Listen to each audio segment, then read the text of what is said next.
On this week's episode, we're going to talk about just send me the information.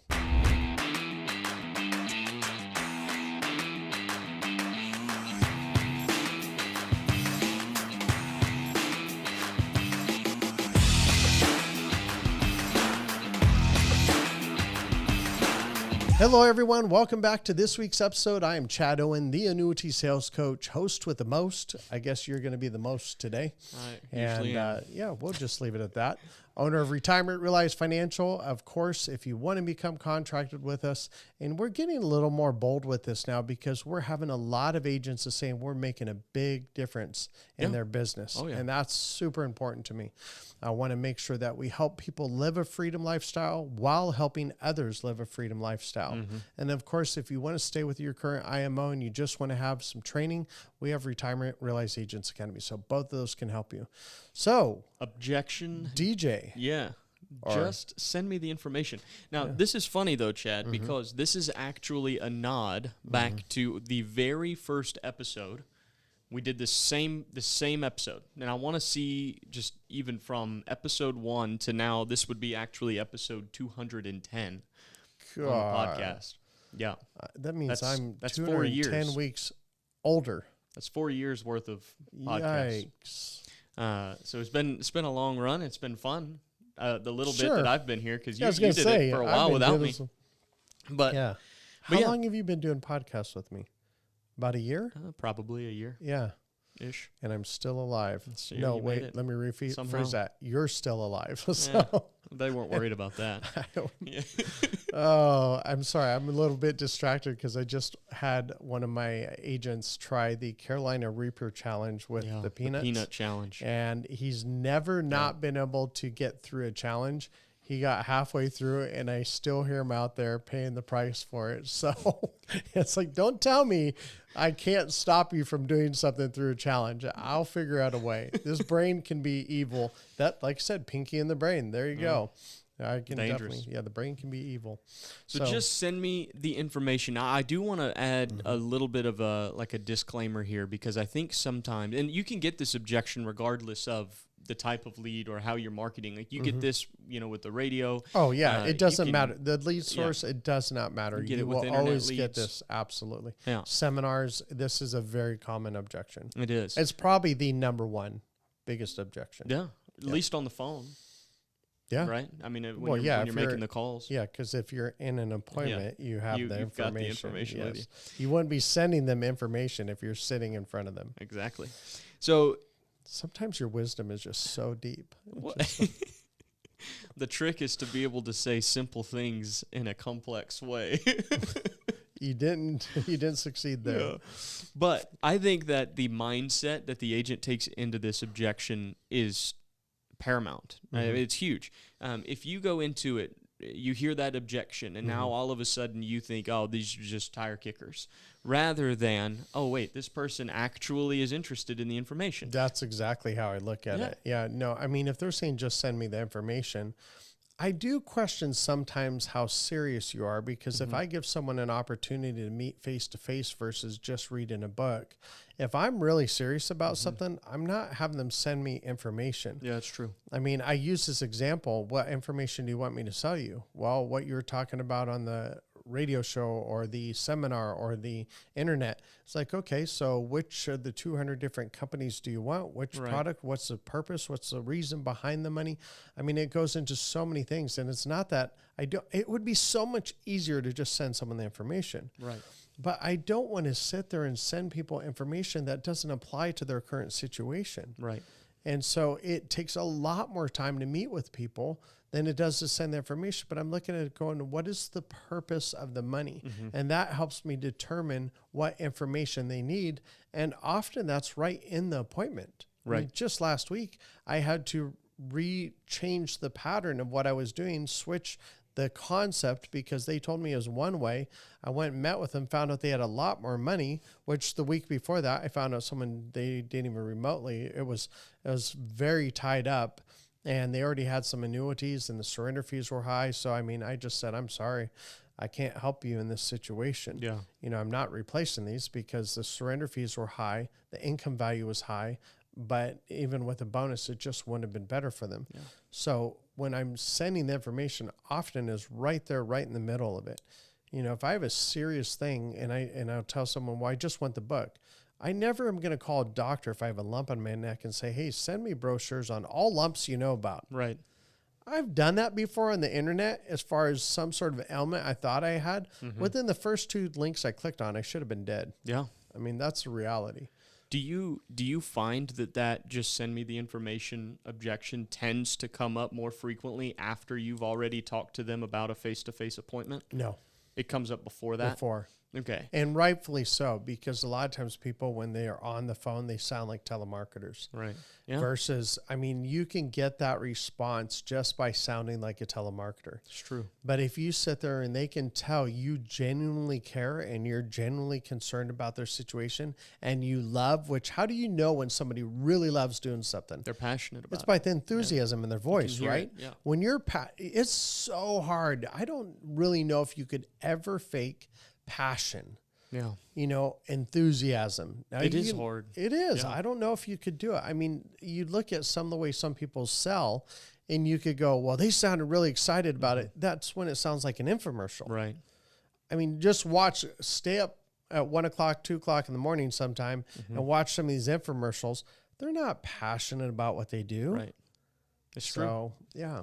So if the objection is coming up before you actually even position the face-to-face appointment and they're asking for you to send them the information, I guess, it would be a good mentality to just go ahead and assume they are actually interested, because if you assume they're just kicking tires and just looking for a way out, the response you take is probably going to be through that lens. Yep. Now, your response is not going to probably be a good one to actually get the appointment. It's probably going to come across more combative, whatever.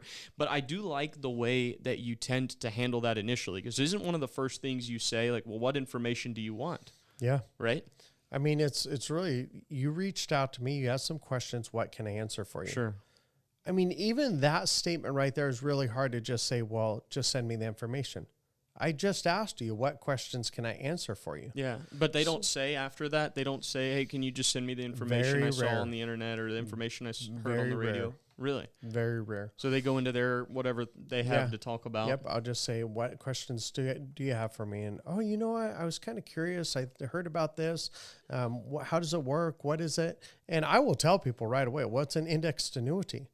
And there's so many times people hesitate on telling what they're even talking about, which I don't know. I heard it's illegal. I've never really checked into it, but you're not allowed to not tell someone what you're talking about. Interesting. And I don't know why you'd want to anyway. Right. Are you proud of what you're doing? Right. You know, if you are, then you're going to be happy to talk about it. I'm not going to sit there and go, hey, how'd you save that guy from drowning? Man, I don't know. You know, I just was standing by the water and I saw them kind of drowning. And, you know, I thought, what could I possibly do? I go, no, there's a life preserver right there. I saw that. I saw them drowning. They were in trouble. I threw it to them and they grabbed right onto it. It was so cool because then they stopped drowning. Right. You know, you're not going to beat around the bush. And to me, indexed annuities and indexed annuities with income riders or fixed annuities, they are financial life preservers. They give you something to stay afloat. You can't sink with those. Right. And so when I'm doing it, I'm not embarrassed to say them, say what it is. I'm not embarrassed to share what I'm talking about. I'll do it. Yeah. I think sometimes agents get afraid of the perception and they let their fear of their client's perception as soon as they use the word annuity to deter them from using the word.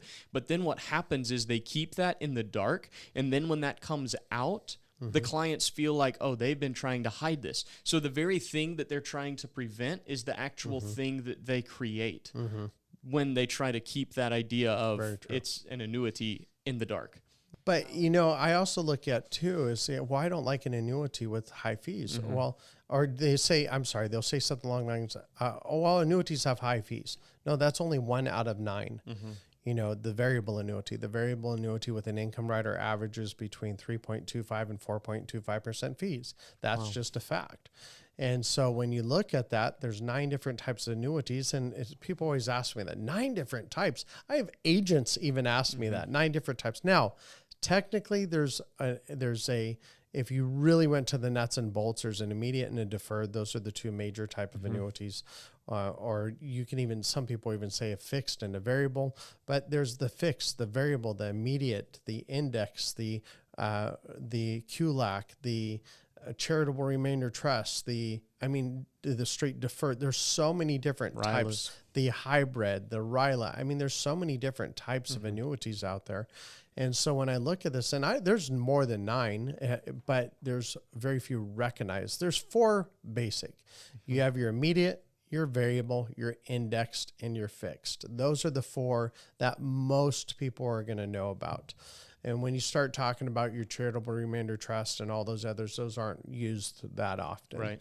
But when I'm helping someone, I need to meet with them face to face, and I need to make sure we're going over the scenario. Now, face to face can also be through Zoom. You know, I have some clients that reach out to me. I have an agent that's really, really good at the face to face. If I have a face to face via Zoom, their Zoom calls or their what do you call the virtual? No, like when you use your iPhone. FaceTime. Yeah, they'll use FaceTime. God, I just sounded really old there. I know what FaceTime is, and I know how to use it. Okay. But this is, as my wife says, when I can't think of something, she says, your hard drive's full. It's time to empty that out. How do I empty it out? I go on vacation. There you go. Which, when you get this, I think I'm actually going to be on vacation, right?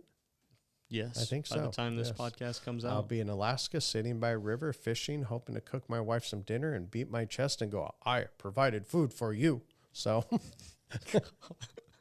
and then fighting off the bear at the same time. You do that and let me know how that goes, because I'm envisioning a major eye roll. Oh, absolutely. Yeah. But that makes it more effective. That's the point. The bigger the eye roll, the better. So if let's just role play this real quick for the sake of getting the script that you would use. Chad, will you just send me the information? Which information do you want?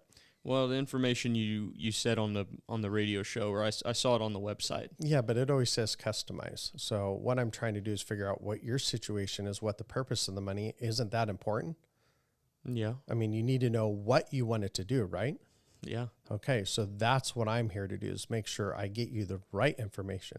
So what I do, I come out there, meet with you, I explain how the products work, I bring you the kit and the book from the radio show or the website, and then I go over that information with you. And depending on which product I pick, I leave you that information, the illustration, the product brochures, my kit, my book, and then you take care of it, you read it, and you do your own due diligence. And then if we meet again, then we can go over questions.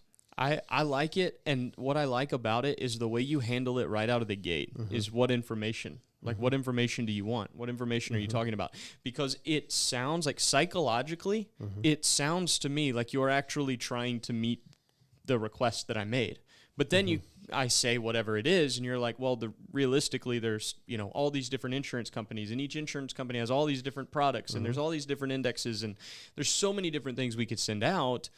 But I'm going to do you one better. I'm going to actually come out. I'm going to meet with you. I'm going to bring things that are customized to your situation once I get some information, and then leave it with you. And people appreciate that if you sound like a professional. Right. If you sound like an infomercial guy or a telemarketer, they're not going to be wanting to meet with you. Yeah. And if you sound confident, you don't go, oh man, this is really hot today, man. Oh, I hear a dog in the barking. Barking in the back. What kind of dog do you got? I mean, all sorts of things I've heard. Just don't waste people's time. Yeah. Be the expert. It's like the doctor. Now, I'm all for getting to know a client, but I'm not getting to know a client for the sake of the sale. Right. I'm presenting the information, and then I'll get to know them through that. But people don't want to be your friend for the most part. If you're just sitting there and you're going to their house and you're explaining things, they're not interested in a friendship. They want you to be a professional. Yeah. Now, I have a lot of clients over the years, especially once the market starts to tank and they're protecting their money or they're living off their income. They are over the top happy and they're super friendly. Yeah. So, well, I want to add one thing, because that is one objection. I'm going to add one thing. Okay. That is one objection that we covered here. And there are, as any listener would know, dozens and dozens and dozens of objections. So I actually went into the academy, Retirement Realized Agents Academy, and I tallied up. We have over 4 hours of objection handling training in the academy. Wow. So if you like Chad's objection handling, you should definitely go check that out, rragentsacademy.com. And if you're dealing with phone objection issues, there's a document on that website as well that you can download. It's called 21 Phone Objections. And you just said, we lost them all. Yeah, I got distracted. Go to the website. We have 25 of the most common objections, and we have a whole bunch of others. We have 4 hours of uninterrupted scripting to help you get through the objection. That's what I'm doing. Oh. Yeah, I'm doing a telemarketing. So you're now. losing them. I'm showing them what it is. Oh, okay. Yeah, what the telemarketing voice is. Because like you said, you just don't want to be that guy. Yeah. And I've helped so many agents through phone scripts. And that's the one thing that will do not ask them. You'll turn your client off immediately and they'll hang up on you. But if you sound professional, you don't do and they know you're excited about what you're doing and being able to help them, they'll stay on with you and they'll get the information. Yeah. You'll be able to help them get the information they need. Love it. So, welcome to the 210th episode that we've done. Thank you so much for being with us that long. And sometimes it's harder to be there longer with people. Sometimes, the first, 3 years, it was great. Yeah. But the last year's been a challenge. I get it. It's okay. Okay. We'll talk to you soon. Of course, you guys have a great day and happy selling.